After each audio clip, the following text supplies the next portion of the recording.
चांदनी को किसी ने शीत जहर दिया था तो वह बेहोश होकर गिर गई।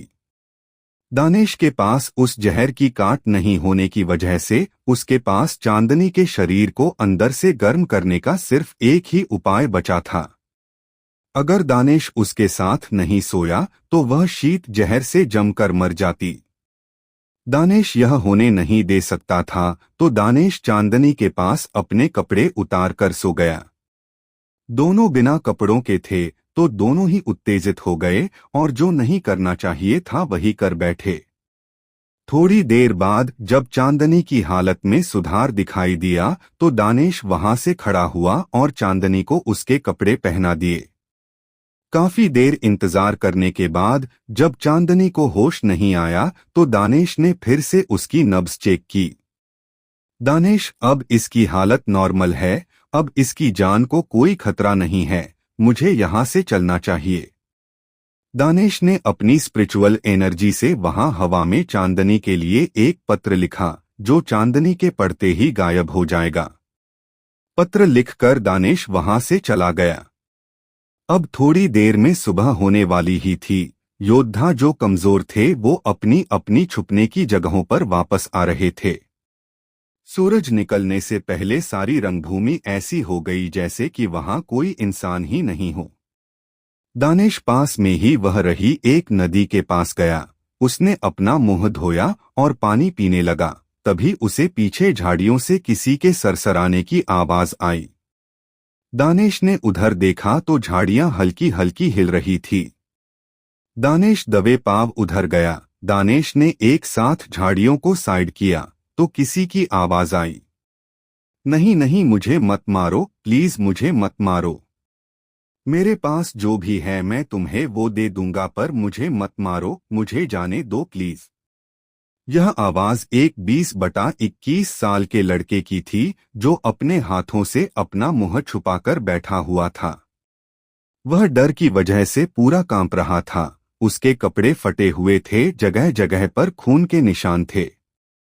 दानेश ने उस लड़के को छूने के लिए हाथ बढ़ाया तो वह डर की वजह से पीछे खिसक गया और डर भरी आंखें से दानेश को देखने लगा। दानेश को उस लड़के की हालत पर दया आ गई। दानेश, मैं तुम्हें नहीं मरूंगा, डरो मत। क्या हुआ तुम्हें? और ये चोट कैसे लगी? दानेश ने उससे दूरी बनाते हुए कहा। लेकिन लड़का अभी भी डर की वजह से अपने पैरों को पेट की तरफ मोड़कर बैठा हुआ था। उसने अपना मुंह पैरों में छुपा लिया था। दानेश, देखो, मेरे हाथों में कोई हथियार भी नहीं है, मेरा विश्वास करो, मैं तुम्हें कोई नुकसान नहीं पहुंचाऊंगा, बाहर आ जाओ।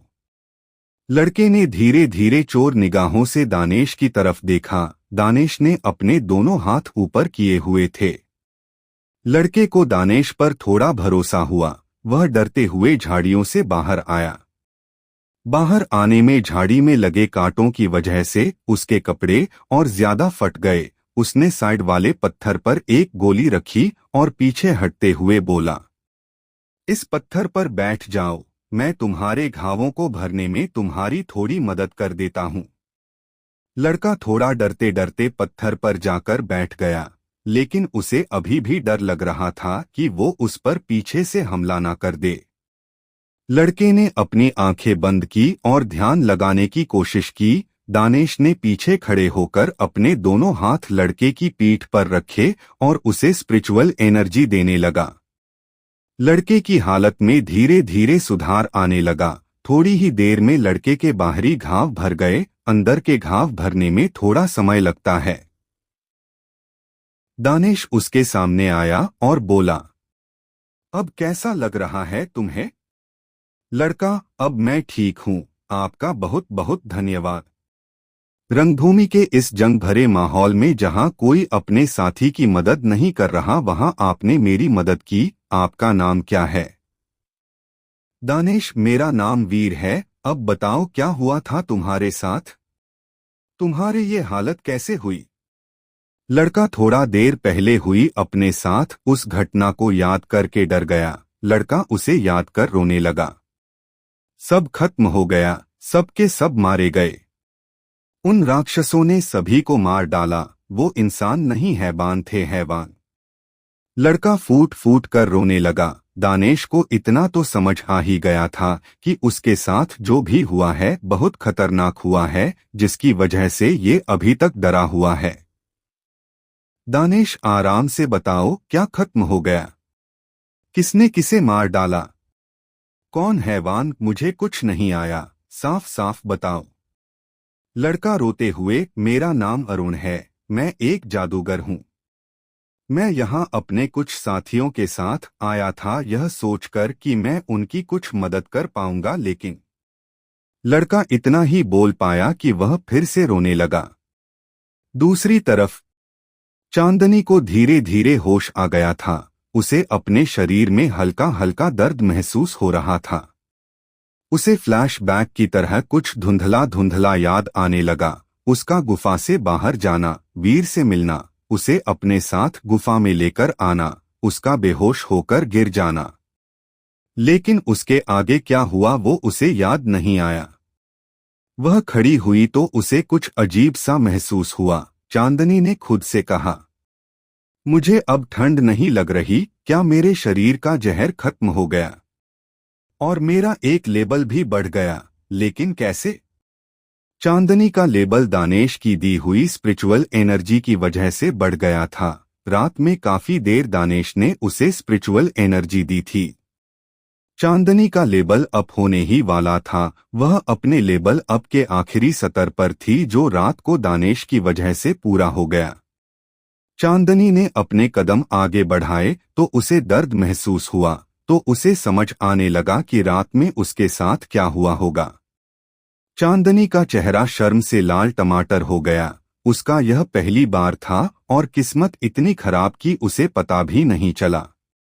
चांदनी इधर उधर वीर को देखने लगी, तभी उसकी नजर वीर के लिखे हुए मैसेज पर पड़ी। चांदनी, आज रात के लिए सॉरी, मैं तुम्हारे साथ ये सब नहीं करना चाहता था, पर मेरे पास तुम्हें बचाने के लिए कोई और रास्ता नहीं था। इसलिए हो सके तो मुझे माफ कर देना और आज रात जो हुआ उसे भूल जाना। वीर। मैसेज को पढ़कर चांदनी को पूरा विश्वास हो गया कि उसके साथ रात में क्या हुआ, किसने किया। चांदनी को समझ नहीं आ रहा था कि वह कैसे रिएक्ट करे।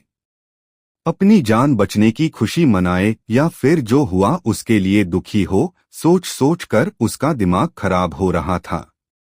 चांदनी, मैं उस कमीने को जिंदा नहीं छोड़ने वाली, अब जिसने मुझे ये जहर दिया था, और उस वीर को तो मैं देख लूंगी। वो मुझे एक बार मिल जाए बस, उसे अच्छा मजा चखाऊंगी।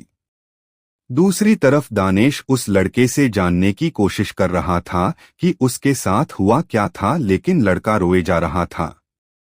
दानेश, आगे क्या हुआ?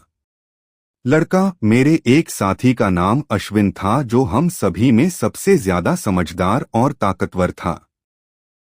उसे रंगभूमि के एक राज या फिर यूं कहें कि एक बड़े खजाने के बारे में पता चला, तो हम यहाँ उस खजाने की तलाश की आए थे कि किस्मत अच्छी रही तो शायद वो खजाना हमें मिल जाए। खजाने का नाम सुनते ही दानेश की दिलचस्पी और ज्यादा बढ़ गई। अब तो वह उस खजाने के बारे में सुनना चाहता था कि आखिर वो खजाना क्या था। कहीं लड़का उस दरवाजे की बात तो नहीं कर रहा जो दानेश ले आया। दानेश यह सब सोच ही रहा था कि लड़का आगे बोला, हम सब उस खजाने को ढूंढ ही रहे थे कि रास्ते में हमारी मुलाकात ब्लैक ड्रैगन गैंग से हो गई। दानेश के मुंह से निकला, ब्लैक ड्रैगन गैंग? अरुण, हाँ, ब्लैक ड्रैगन गैंग। वो बहुत ही ज्यादा खतरनाक और बेरहम थे। मैंने अब तक उनके बारे में सिर्फ सुना ही था, लेकिन आज उनको अपनी आंखों से देख भी लिया। वो इंसान नहीं, राक्षस है, राक्षस। वो लोग भी उसी खजाने की तलाश में आए हैं। चांदनी को सोता हुआ छोड़ दानेश गुफा से बाहर निकल गया। जब वह नदी से पानी पी रहा था तो उसे झाड़ियों में एक लड़का मिला जिसका नाम अरुण था। वह एक जादूगर था जो अपने साथियों के साथ रंगभूमि में किसी खजाने की तलाश में आया था। लेकिन उनकी मुलाकात ब्लैक ड्रैगन गैंग से हो गई। अरुण ने दानेश को बताया कि ब्लैक ड्रैगन गैंग बहुत ही ज्यादा खतरनाक थी। वो इंसान नहीं, शैतान थे। अरुण उनकी हैवानियत देख अभी तक डरा हुआ था। दानेश, अब तुम यहाँ सुरक्षित हो तो अब डरो मत। अब आराम से बताओ वहाँ क्या हुआ।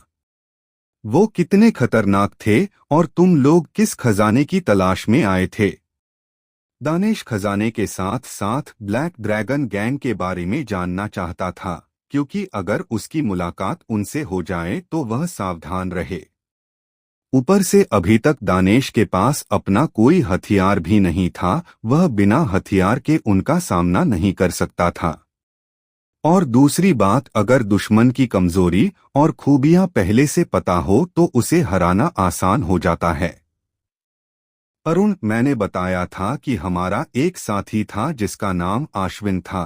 अब आप हिसाब लगा सकते हो कि उसका लेवल 45 था, बाकी का उससे कम था। उस गैंग के सिर्फ एक मेंबर ने हमारी पूरी टीम को मार डाला, वो भी सिर्फ एक बार में। सिर्फ एक बार में लेवल 45 के योद्धा और उसकी टीम को खत्म कर दिया। यह सुन दानेश को जैसे झटका लगा, उसके मुंह से एक साथ निकला, क्या सिर्फ एक बार में? अरुण, हाँ, वो मास्टर लेवल का योद्धा था। उसकी स्पीड और स्वॉर्ड टेक्निक कमाल की थी। उसने कब हमला किया पता ही नहीं चला। टीम को अचानक हमले से बचाना मेरी जिम्मेदारी थी, पर मैं अपनी जिम्मेदारी सही से नहीं निभा सका। उन सभी की मौत का जिम्मेदार मैं हूँ, सिर्फ मैं। अरुण फिर से रोने लग गया। उसे अपने साथियों को नहीं बचा पाने का बहुत दुख था। जादूगर दो तरह के होते हैं, एक जो अटैक करते हैं, दूसरे वो जो प्रोटेक्ट करते हैं। कभी कभी देखने को मिलते हैं जो प्रोटेक्ट के साथ साथ अटैक भी कर सकते हैं। अरुण एक प्रोटेक्टर मैजिशियन था जो अपने जादू की मदद से हमले को नाकाम कर सकता था। लेकिन ब्लैक ड्रैगन गैंग का योद्धा इतना तेज था कि अरुण उसका एक हमला भी नहीं रोक सका, या फिर यूं कहें कि अरुण अभी छोटा जादूगर था जिसका लेवल मास्टर लेवल के योद्धा के हमले को नहीं रोक सकता था। अरुण की बात सुन दानेश ब्लैक ड्रैगन गैंग की ताकत का अंदाजा लगाने लगा। अरुण ने जो बताया है उस हिसाब से मैं एक मेंबर का भी सामना नहीं कर सकता। पहले मुझे देखना होगा कि मेरी ताकत कितनी बढ़ी है, मुझे उसका परीक्षण करना होगा, तभी मैं सोच सकता हूं कि मैं उनका सामना कर सकता हूं या नहीं। दानेश, तुमने बताया नहीं, तुम लोग किस खजाने की तलाश में आए थे? अरुण, ओह, मैं बताना भूल गया। हम ब्लैक हेवनली फायर की तलाश में आए थे। हमें पता चला था कि उसे रंगभूमि में ही कहीं होना चाहिए, पर उसकी एग्जैक्ट लोकेशन का नहीं पता। Danesh, black heavenly fire? Arun, ये कोई बड़ी बात नहीं है कि आपको इसके बारे में नहीं पता। ये एक राज की बात है। दरअसल बात यह है कि आश्विन को ब्लैक ड्रैगन गैंग का एक सीक्रेट मिला था। अब मुझे भी नहीं पता था कि उसे वो कहां से मिला, पर उस सीक्रेट में लिखा था कि ब्लैक हेवनली फायर रंगभूमि में कहीं पर है। उसमें इसकी ताकत के बारे में भी लिखा था। दानेश, तो तुम्हें पता है वो कितनी ताकतवर है? अरुण, नहीं, मैंने उस पर इतना ध्यान नहीं दिया। पर आप एक बार खुद सोचिए कि जिसके लिए ब्लैक ड्रैगन गैंग यहाँ खुद आई है, और अश्विन इतना पागल भी नहीं था कि किसी भी मामूली चीज के लिए अपनी जान दांव पर लगाता, तो आप उसकी ताकत का अंदाजा लगा सकते हो। दानेश अपने ही मन में सोचने लगा कि अगर वो ब्लैक हेवनली फायर हासिल कर ले तो उसकी ताकत और बढ़ जाएगी। उसके पास अपनी ताकत को बढ़ाने का एक और मौका था, पर खतरा भी उतना ही था। उस ताकत को पाने के लिए शायद दानेश को ब्लैक ड्रैगन गैंग का सामना करना पड़े, और वो कितनी खतरनाक है ये दानेश को पता ही चल गया। दानेश, चलो ठीक है। क्या तुम मुझे वहां ले जा सकते हो जहां तुम ब्लैक ड्रैगन गैंग से मिले थे? ब्लैक ड्रैगन गैंग के पास जाने की बात सुन अरुण डर गया। वह अपने घुटने हाथों के बीच देकर बैठा गया। अरुण, नहीं, मुझे नहीं जाना वहां। आप क्या मरना चाहते हो जो वहां जाने की बातें कर रहे हो? मेरी किस्मत अच्छी है कि मैं वहां से बचकर निकल आया, वरना आज मैं भी जिंदा नहीं होता। दानेश, अरे हम सिर्फ छुप कर उनका पीछा करेंगे, हमें उनके पास नहीं जाना। चिंता मत करो, जब तक मैं तुम्हारे साथ हूं तुम्हें मरने नहीं दूंगा। अरुण, देखो भाई, मुझे माफ करो, मैं वहां नहीं जा सकता। दानेश को ब्लैक ड्रैगन गैंग से ज्यादा उस खजाने में दिलचस्पी थी, वह उसे गंवाना नहीं चाहता था। दानेश ने कुछ सोचा और कहा, चलो ठीक है, हम उनके पास नहीं जाएंगे, पर यहाँ बैठे भी तो नहीं रह सकते ना। चलो कोई जगह देखते हैं छुपने के लिए, फिर हम रात के अंधेरे में बाहर निकलेंगे।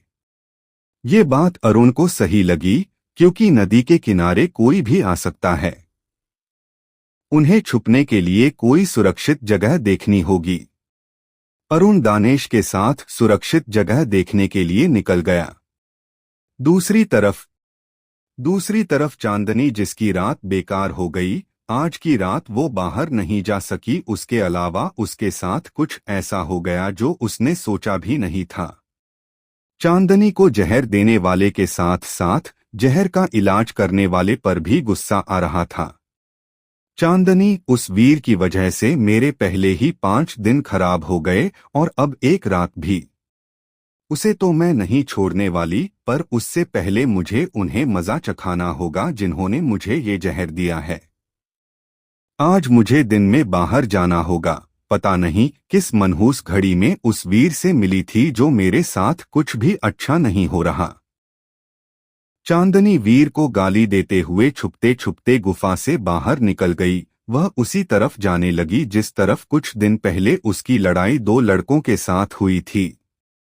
वो दोनों लड़के उसके साथ जबरदस्ती करना चाहते थे, इसलिए उन्होंने चांदनी को शीत जहर दिया था, लेकिन चांदनी वहां से बचकर भाग आई। जहर की वजह से वह उन दोनों के सामने नहीं टिक पाई और उसे भागना पड़ा। लेकिन अब चांदनी पहले से ठीक भी थी और उसे उन लड़कों की चाल के बारे में भी पता था, तो वह उनका सामना आसानी से कर सकती थी। जाते हुए चांदनी को बहुत योद्धाओं के मरे हुए शव मिले। चांदनी उनकी तलाशी लेते हुए जा रही थी कि शायद उनसे कुछ मिल जाए, लेकिन छोटी मोटी चीजों के अलावा उसे कुछ हाथ नहीं लगा। मारने वाले ने उन्हें पहले ही लूट लिया था। चांदनी शवों की जांच कर रही थी कि उसे किसी की आवाज सुनाई दी। क्या मेरी जान, अब इतने बुरे दिन आ गए जो तुम्हें मरे हुए लोगों से सामान चुराना पड़ रहा है। एक बार मुझे बोलकर देखती, मैं तुम्हारे लिए अपनी जान देने के लिए भी तैयार हूं। एक बार बोलकर तो देखो। उसके बाद एक दूसरी आवाज और आई, नहीं नहीं, ये तुम्हें क्यों बोलने लगी? ये तो मुझे बोलेगी, तुमसे पहले ये मेरी है, मैं बड़ा हूं तुमसे, समझे?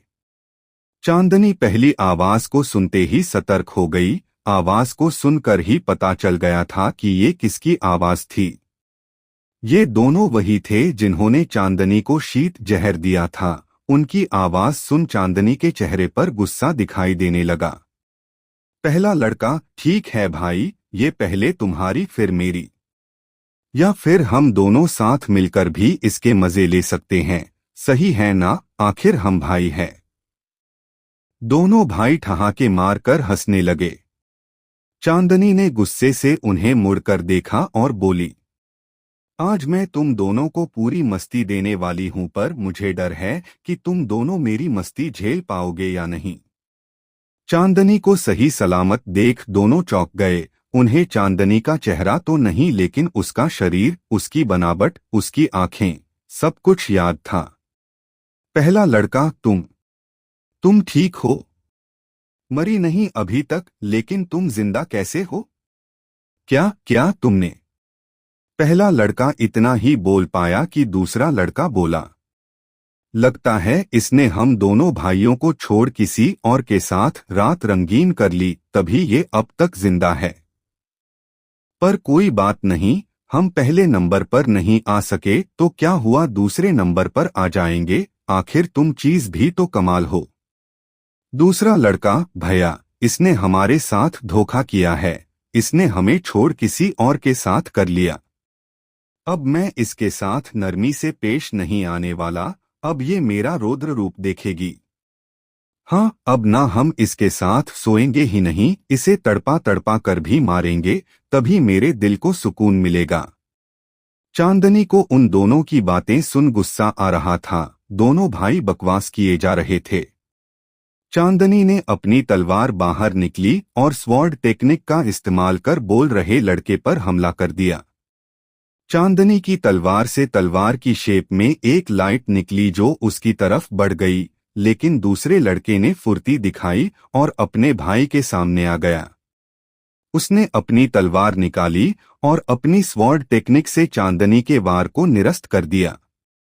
दूसरा लड़का जिस पर हमला हुआ वो अपने भाई के पीछे छुप गया और अपना मुंह बाहर निकलकर चांदनी को जीव दिखाकर चिढ़ाने लगा। क्या सोचा मुझे इतनी आसानी से मार देगी?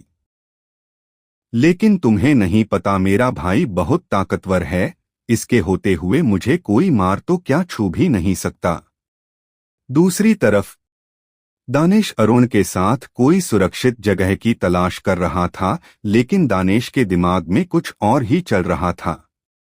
उसका प्लान कहीं छुपने का नहीं था। वह चाहता था कि किसी भी तरह अरुण को मनाकर ब्लैक ड्रैगन गैंग के पास ले जाया जाए, जिससे वो उनका पीछा कर ब्लैक हेवनली फायर तक पहुंच सके। चलते हुए अचानक वहां की जमीन कांपने लगी। ऐसा लग रहा था जैसे कोई भूकंप आ गया हो। धीरे धीरे कंपन बढ़ता जा रहा था। उसी के साथ साथ अरुण की धड़कन भी बढ़ती जा रही थी। वह पहले से ही बहुत डरा हुआ था। ऊपर से रास्ते में पड़े हुए मरे लोगों को देख और अब हिलती हुई जमीन से उसे बहुत ही डर लग रहा था। उसने दानेश का हाथ कस कर पकड़ लिया। अरुण वीर, क्या हो रहा है ये? चलो यहाँ से जल्दी, लगता है कोई हाई लेवल बीस्ट हमारी तरफ ही आ रहा है, जो बहुत बहुत बड़ा है, जिसकी वजह से जमीन कांप रही है। हमें यहाँ से चलना चाहिए, चलो वीर जल्दी करो। अरुण वीर यानी दानेश को कहीं ले जा पाता उससे पहले सामने के पेड़ों को अपने हाथों से उखाड़ता हुआ एक गोरिल्ला उनके सामने आकर खड़ा हो गया। गोरिल्ले का साइज बहुत ही बड़ा था। अब आप खुद अंदाजा लगा सकते हो कि जिसने पेड़ों को अपने हाथों से उखाड़कर अपने दोनों हाथों में ले रखा हो वो कितना बड़ा होगा और कितना ताकतवर भी। गोरिल्ले को देख अरुण के पैर वहीं जम गए। वह कुछ बोलना चाहता था, लेकिन उसकी आवाज गले में ही अटक गई। यह 5 लेवल का गोरिल्ला बीस्ट था, जिसका सामना कोई मास्टर लेवल का ट्रेंड योद्धा ही कर सकता था। गोरिल्ले ने अपने हाथों में पकड़े पेड़ों को इधर उधर उछाल दिया और गुस्से में दानेश और अरुण को देख अपने सीने पर मुक्का मरने लगा। दानेश को भी उससे हल्का सा डर लग रहा था। उसने पहली बार ऐसा कोई जानवर अपनी आंखों के सामने खड़ा देखा था। चांदनी गुफा से बाहर निकलकर सबों से सामान ले रही थी कि तभी वहां पर 2 भाई आ गए जिन्होंने पहले चांदनी को जहर दिया था। उनका मकसद था कि चांदनी को जहर देने से वो उनके साथ सोने के लिए राजी हो जाएगी, लेकिन चांदनी उनसे बचकर निकल गई। चांदनी को मरना मंजूर था, लेकिन उन 2 कमीनों भाइयों के साथ सोना नहीं। आज चांदनी को देखकर उन्हें अफसोस हुआ कि वो चांदनी के साथ पहली बार का मजा नहीं ले पाए। चांदनी ने गुस्से में छोटे भाई पर हमला कर दिया, लेकिन बड़े भाई ने उस हमले को नाकाम कर दिया। चांदनी को उनकी ताकत का पहले से अंदाजा था। वो जानती थी कि अगर बड़े भाई को हरा दिया जाए तो छोटा अपने आप हार जाएगा। चांदनी छोटे को सुनाते हुए बोली, कितने कायर हो तुम, एक लड़की से डरकर अपने भाई के पल्लू में जाकर छुप गए और चाहते हो कि मैं तुम्हारे साथ सोने के लिए तैयार हो जाऊं। कोई भी लड़की किसी कमजोर योद्धा तुम्हारे जैसे कायर के साथ क्यों सोना पसंद करेगी, जो सिर्फ अपने भाई की वजह से शेर बनता है। चांदनी छोटे को जानबूझकर चिढ़ाने लगी। चांदनी की जली कटी बातें सुन छोटे भाई को गुस्सा आ गया। छोटा, मैं कोई कायर नहीं हूं, मैं भी एक योद्धा हूं और मैं तुमसे डरा वरा नहीं हूं। वो तो तुमने अचानक हमला कर दिया बस, और कुछ नहीं। चांदनी, अगर कायर नहीं हो तो अपने भाई के पीछे जाकर क्यों छिप गए? चलो मैं तुम्हें एक ऑफर देती हूँ, अगर तुमने मुझे हरा दिया तो तुम जो चाहो वो मेरे साथ कर सकते हो। मैं तुम्हारी हर रात रंगीन करूंगी, जिंदगी भर तुम्हारी गुलाम बनकर रहूंगी। बोलो, है तुम्हारे अंदर मुझे हराने का दम? छोटा भाई चांदनी की बात सुनकर सोच में पड़ गया। अगर मैंने इसे हरा दिया तो मेरी हर रात रंगीन मजा आ जाएगा, लेकिन अगर मैं नहीं हरा पाया तो? नहीं हरा पाया तो क्या, मेरा बड़ा भाई है ना मेरे साथ। इसे हम वैसे भी नहीं जाने देंगे, ये वैसे भी मेरी होकर रहेगी। उसे सोचता देख चांदनी मन ही मन मुस्कराने लगी। उसके दिमाग में कोई योजना चल रही थी जो सफल होती दिखाई दे रही थी। दोनों मन ही मन अपना अपना प्लान बना रहे थे। अब कामयाब किसका प्लान होगा ये किसी को नहीं पता था। छोटा भाई अपने बड़े भाई के पीछे से बाहर निकलकर आगे आया और अपनी तलवार निकालते हुए बोला, चलो ठीक है, आज तुम्हें बता ही देता हूं, मैं डरपोक नहीं, एक योद्धा हूं। बड़ा भाई उसे रोकते हुए बोला, नहीं रुको, तुम्हें कोई जरूरत नहीं है इससे लड़ाई करने की। ये सब इसका प्लान है, ये हमें बेवकूफ बनाना चाहती है। छोटा भाई बड़े भाई की तरफ मुड़ा और अपनी एक आंख मारते हुए बोला, नहीं भाई, मुझे अब लड़ना ही होगा।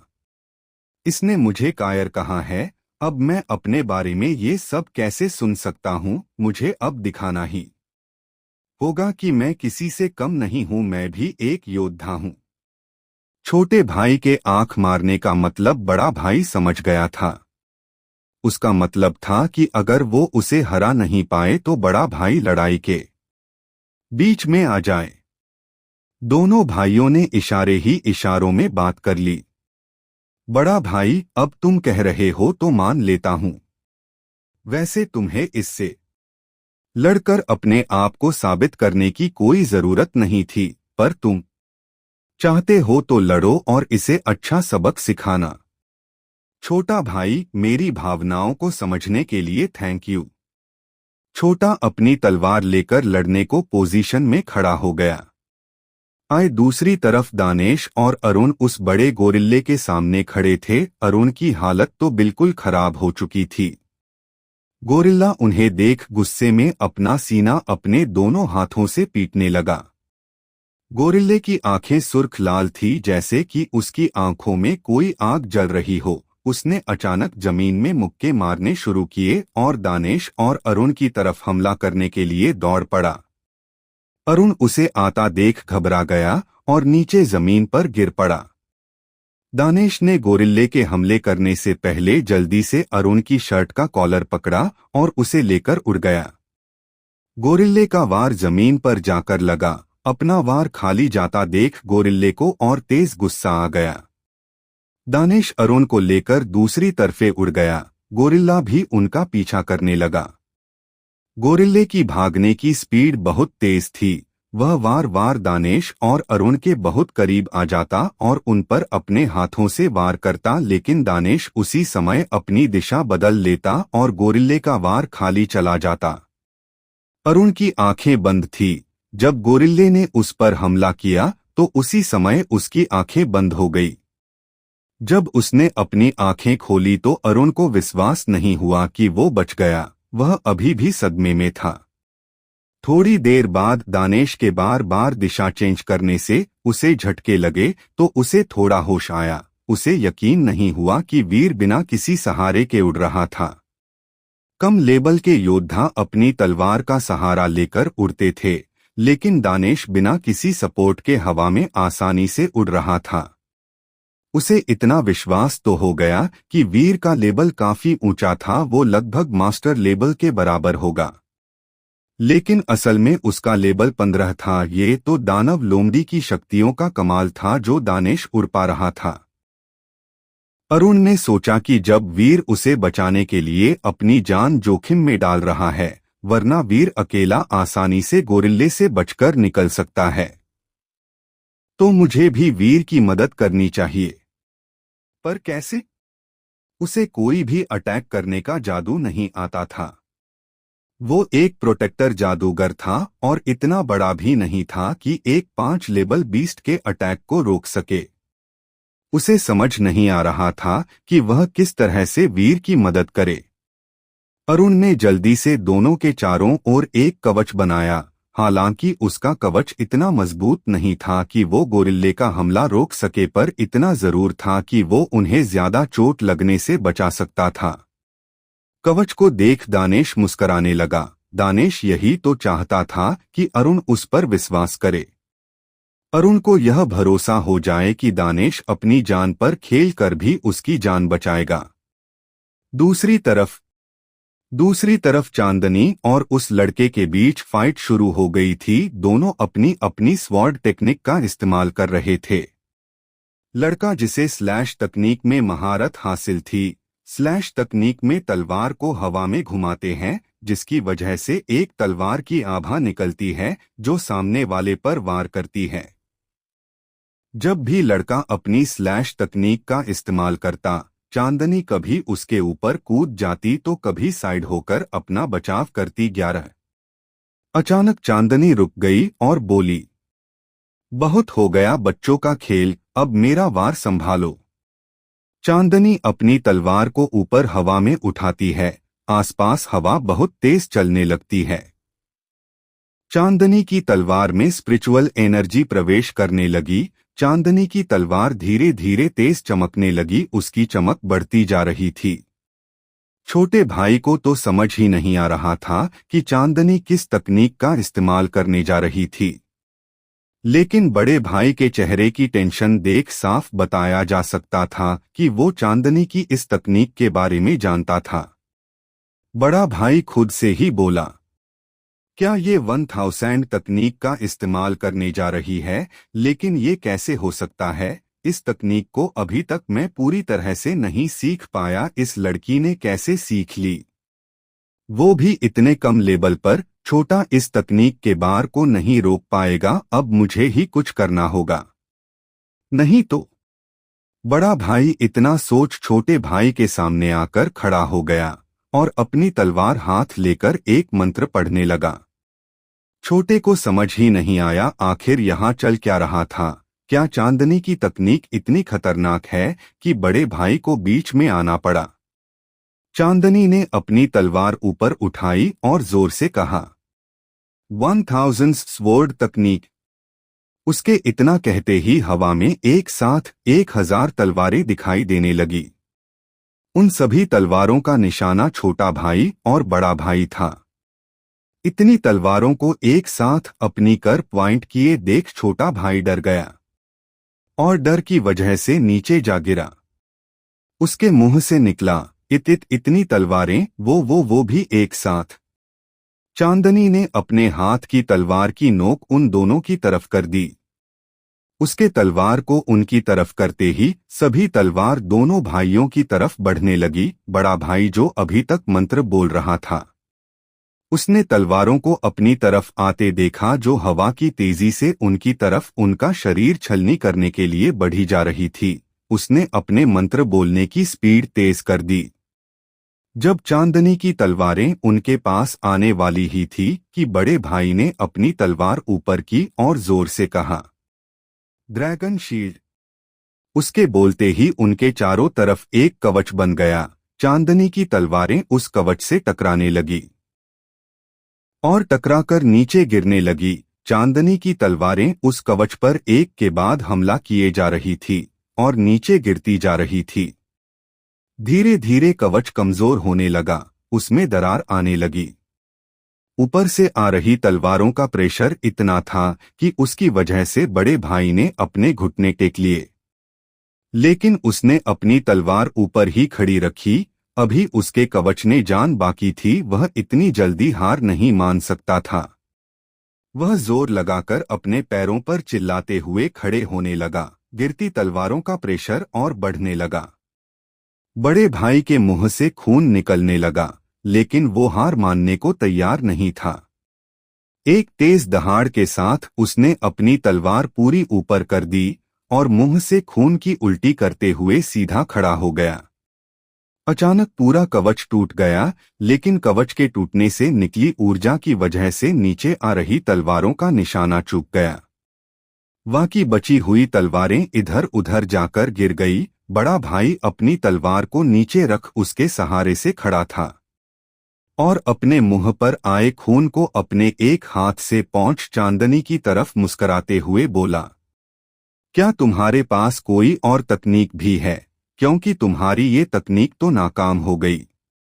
घायल सिर्फ बड़ा भाई ही नहीं हुआ था, चांदनी ने भी काफी ज्यादा अपनी स्पिरिचुअल एनर्जी काम ले ली थी, जिसकी वजह से वो भी थक गई थी। इतनी पावरफुल तकनीक को इस्तेमाल करने से उसके मुंह से भी हल्का खून निकल रहा था। उसे लगा नहीं था कि इतनी पावरफुल तकनीक उसके सामने बेकार जा सकती थी। चांदनी के पास अब इतनी ताकत नहीं बची थी कि बड़े भाई का तो छोड़ो छोटे भाई का भी सामना नहीं कर सकती थी। चांदनी को लगने लगा कि अब वो उन दोनों का चारा बन जाएगी।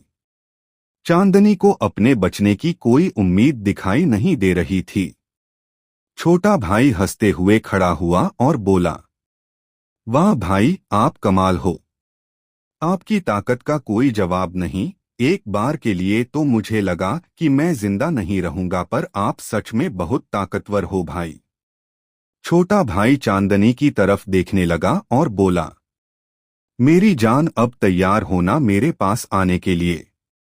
अब तुम्हारे पास कोई रास्ता नहीं बचा है, अब तो तुम्हें मेरे पास आना ही होगा। चांदनी और उस कमीने छोटे भाई में लड़ाई हो रही थी। तभी चांदनी अपनी शक्तिशाली तकनीक 1000 स्वॉर्ड तकनीक का इस्तेमाल करती है, लेकिन बड़ा भाई बीच में आ गया, जिसने अपनी प्रोटेक्ट तकनीक ड्रैगन शील्ड का इस्तेमाल कर चांदनी के अटैक को रोक लिया, जिसमें दोनों ही घायल हो गए थे।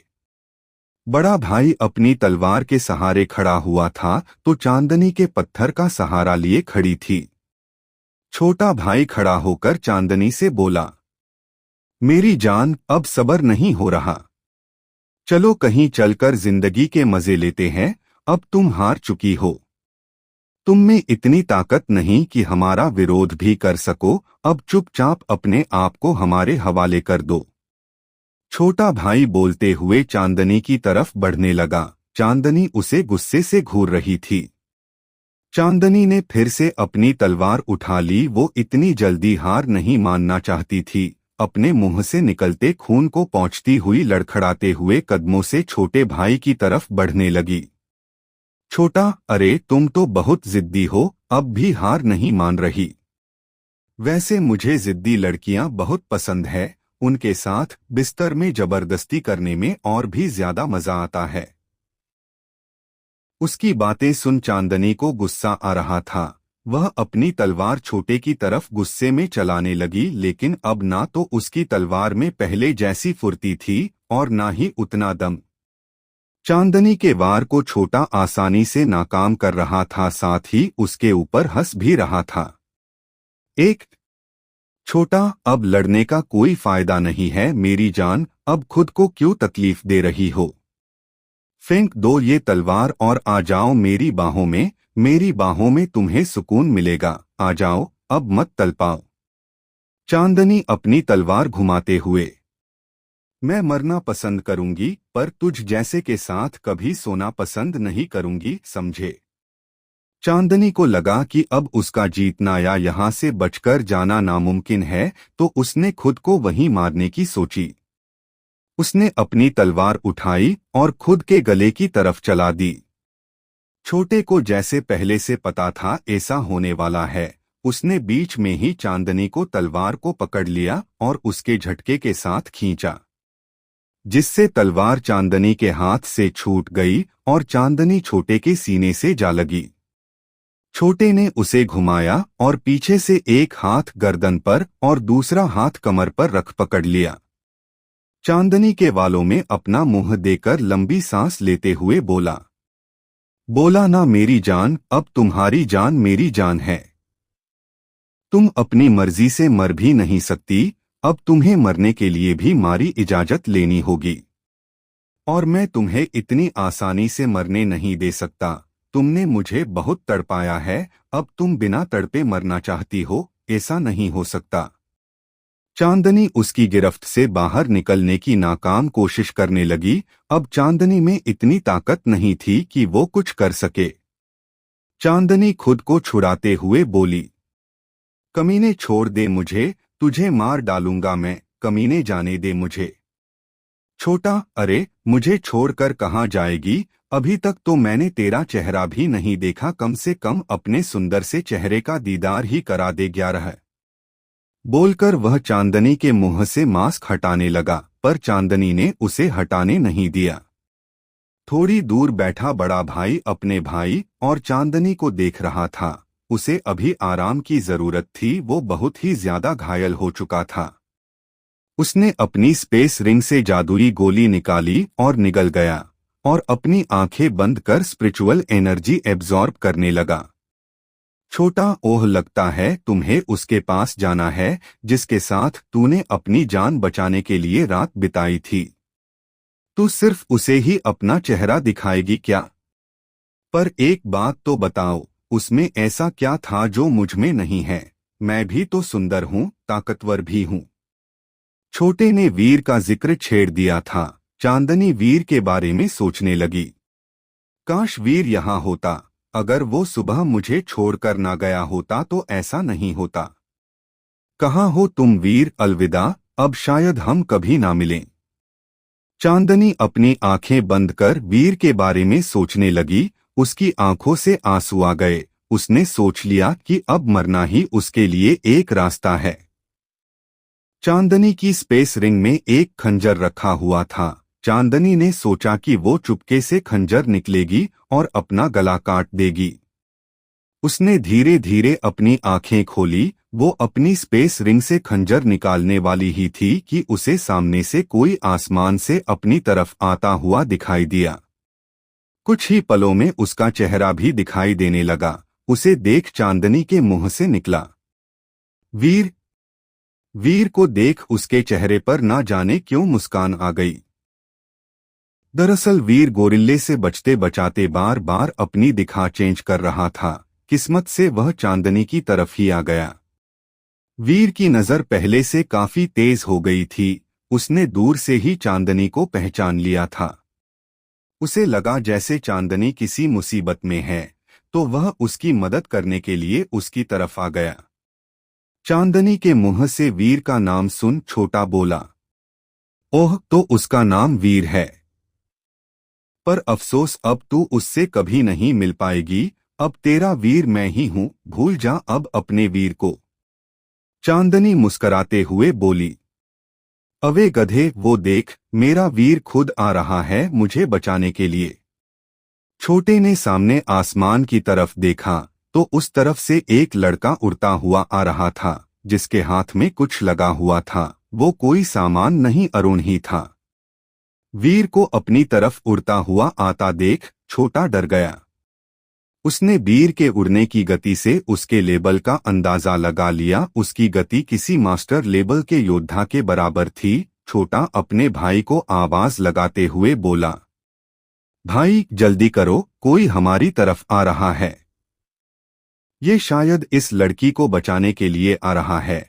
आपको इसे रोकना होगा। मैं अपने हाथ लगी सोने की मुर्गी को इतनी आसानी से नहीं जाने दे एकता।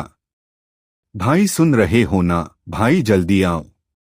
छोटे की आवाज सुन बड़े ने अपनी आंखें खोली। उसके घाव 50% भर गए थे। वह चांदनी और छोटे के पास आया और वीर की तरफ देखने लगा। अभी तक दोनों सोच रहे थे कि वो आसानी से उस लड़के को हरा देंगे, क्यों उन्हें अभी तक गोरिल्ला नहीं दिखाई दिया था।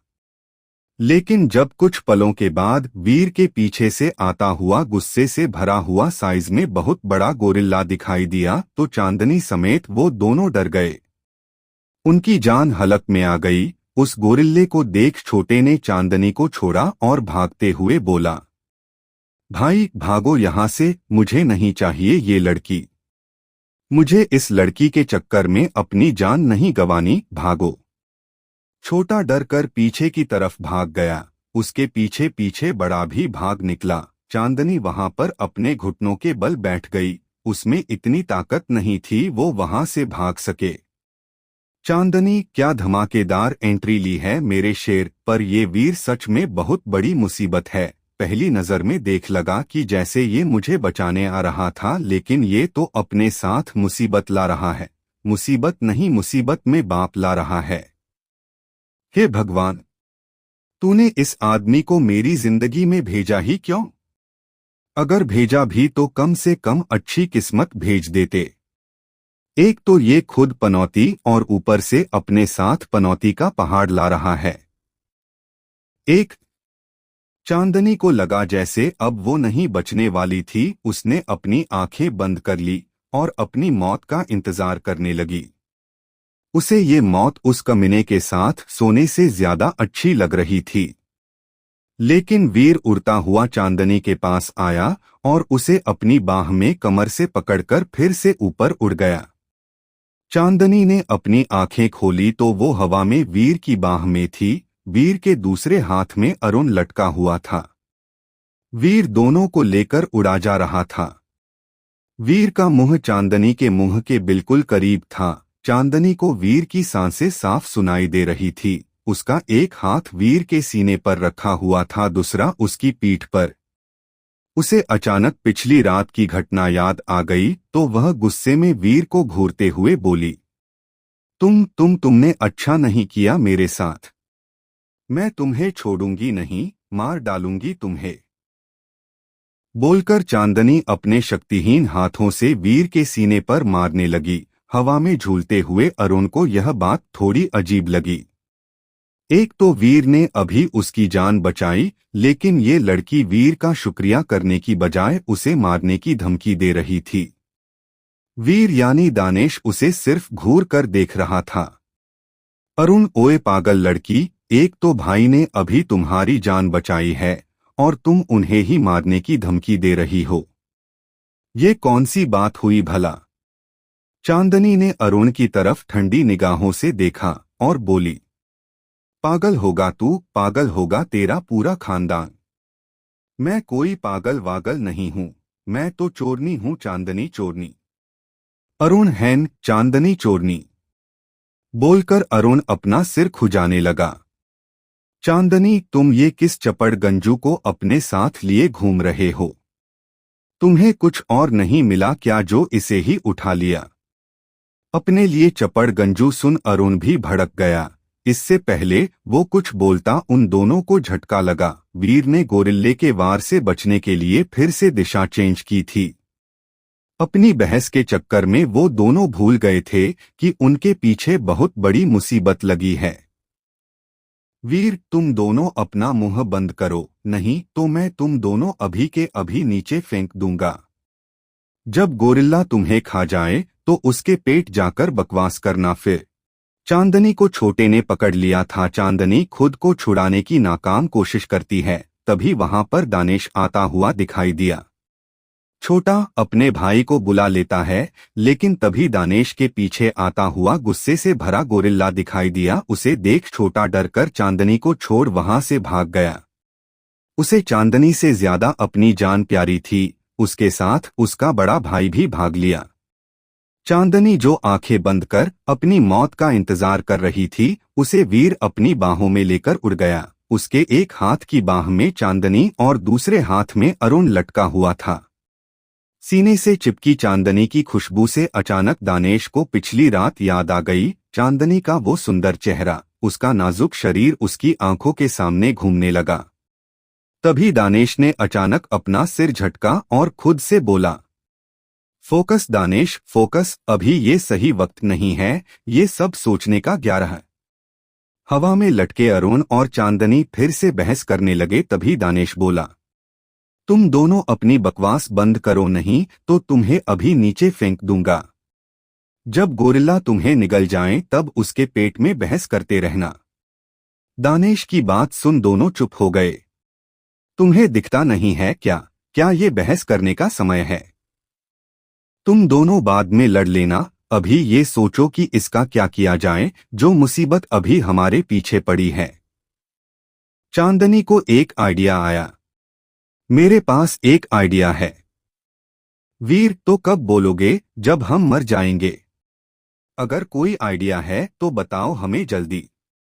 चांदनी ने पहले तो अपना मुंह बनाया और सामने भाग रहे दोनों भाइयों की ओर इशारा करते हुए बोली, अगर तुम गोरिल्ले का ध्यान हमसे हटाकर उन दोनों के मीने भाइयों पर लगा दो तो हमें यहाँ से बचकर निकलने का मौका भी मिलेगा और मुझे उन दोनों की मौत भी देखने को मिलेगी।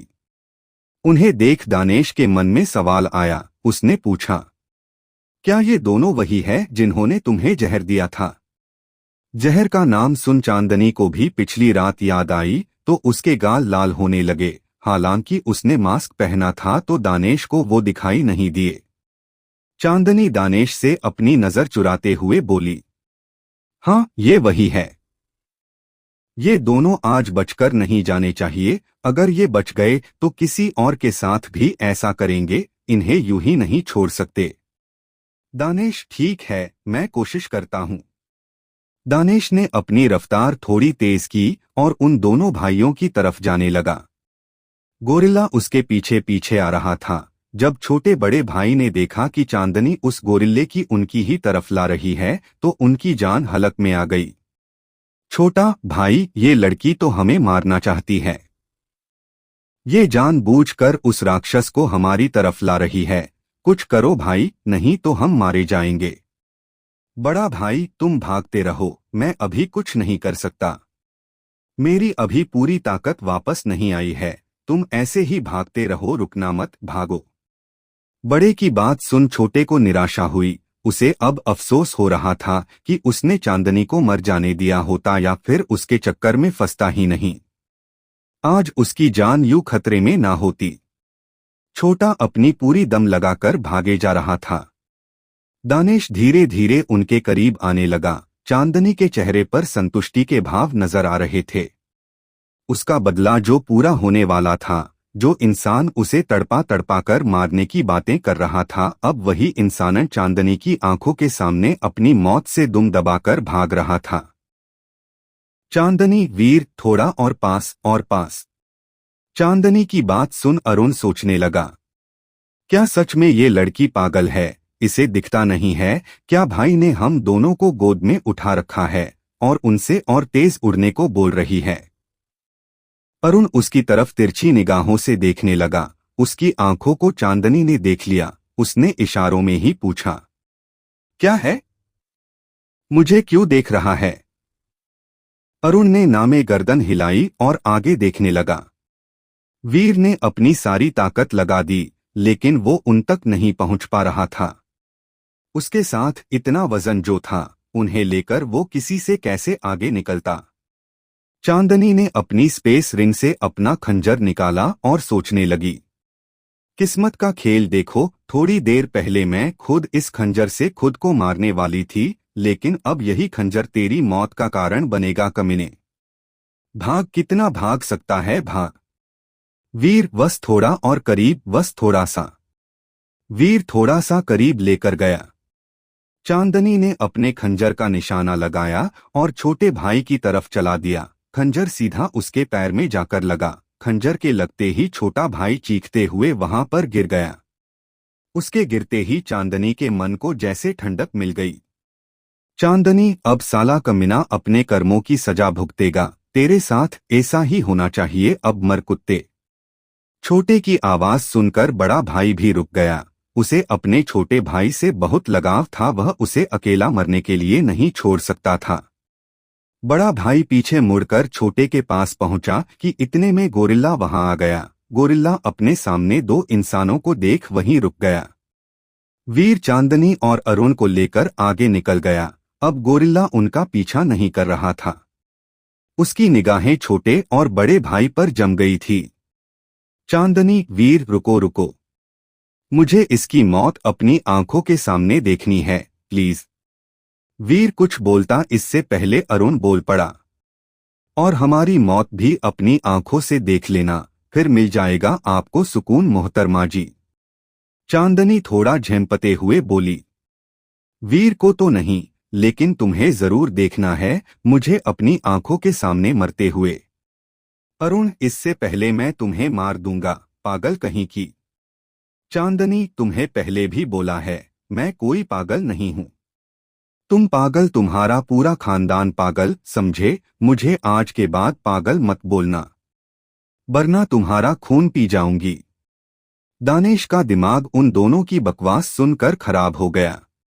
उसने दोनों को छोड़ते हुए कहा, ऐसा करो, अब नीचे जाओ और बकवास चालू रखो। दोनों नीचे गिरने लगे। उन दोनों की चीख निकल गई।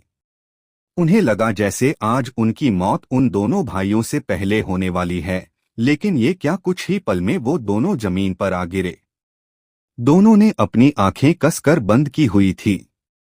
जब उन्हें कोई चोट नहीं लगी तो उन्होंने धीरे धीरे अपनी आंखें खोली। वो दोनों सही सलामत थे। खुद को सही सलामत देख दोनों ने चैन की सांस ली। दरअसल दानेश एक पहाड़ी के जस्ट ऊपर उड़ रहा था, जो 2 या 3 मीटर नीचे थी, इसलिए उन्हें कोई चोट नहीं आई। चांदनी भागते हुए पहाड़ी के किनारे पर गई और वहां से गोरिल्ले और उन दोनों भाइयों को देखने लगी। बड़ा भाई अपनी तलवार लेकर छोटे भाई और गोरिल्ले के बीच खड़ा हुआ था। उसे पता था कि गोरिल्ले को हराना उसके वश का नहीं है, फिर भी वो अपने भाई को बचाने के लिए अपनी जान की परवाह किए बिना उसके सामने खड़ा हो गया। भले ही वो इंसान कितना भी बुरा था, पर उसका अपने भाई के लिए प्यार सच्चा था। गोरिल्ले गुस्से में उसकी तरफ बढ़ने लगा। बड़े भाई ने गोरिल्ले की तरफ छलांग लगाई, लेकिन गोरिल्ले ने रास्ते में ही उसे अपने एक हाथ से साइड में कर दिया। वह उड़ते हुए दूर जाकर गिरा। गोरिल्ला अपने सीने को दोनों हाथों से पीटने लगा। बड़ा भाई, अब मेरे अंदर खड़े होने की भी ताकत नहीं बची, मुझे माफ करना मेरे भाई, अब मैं तुम्हें नहीं बचा सकता। छोटा भाई रोते हुए, भाई मुझे बचा लो, मैं मरना नहीं चाहता। भाई प्लीज मुझे बचा लो। छोटा भाई अपने भाई को रो रो कर अपनी जान बचाने के लिए बुला रहा था। यह देख चांदनी के दिल को बहुत ठंडक मिल रही थी। गोरिल्ला छोटे की तरफ बढ़ने लगा, उसी के साथ छोटे की चीख पुकार बढ़ती जा रही थी। एक साथ सारी चीख पुकार बंद हो गई। गोरिल्ले ने अपना बड़ा पंजा छोटे पर जोर से दे मारा, उसी के साथ छोटे के प्राण पखेरु उड़ गए। बड़ा भाई यह सब नहीं देख सका तो उसने अपनी आंखें बंद कर ली। दानेश चांदनी के पास आया और बोला, अब हमें यहां से चलना चाहिए, देख ली तुमने उसकी मौत। अब जल्दी चलो यहां से, वरना वो फिर से हमारे पीछे पड़ जाएगा। चांदनी का मन अभी भी बड़े भाई की मौत को देखने का कर रहा था, पर दानेश की बात भी सही थी। अगर वो अभी यहां से नहीं गए तो फिर जाना मुश्किल हो जाएगा, फिर शायद उन्हें भी अपनी जान गंवानी पड़े। वो तीनों वहां से निकल गए। क्या होगा कहानी में आगे जानने के लिए बने रहिए हमारे साथ। अगर कहानी पसंद आ रही तो वीडियो को लाइक करो और चैनल को सब्सक्राइब करो, और इसी तरह का कहानी की नोटिफिकेशन के लिए बेल आइकन को भी जरूर दबाएं।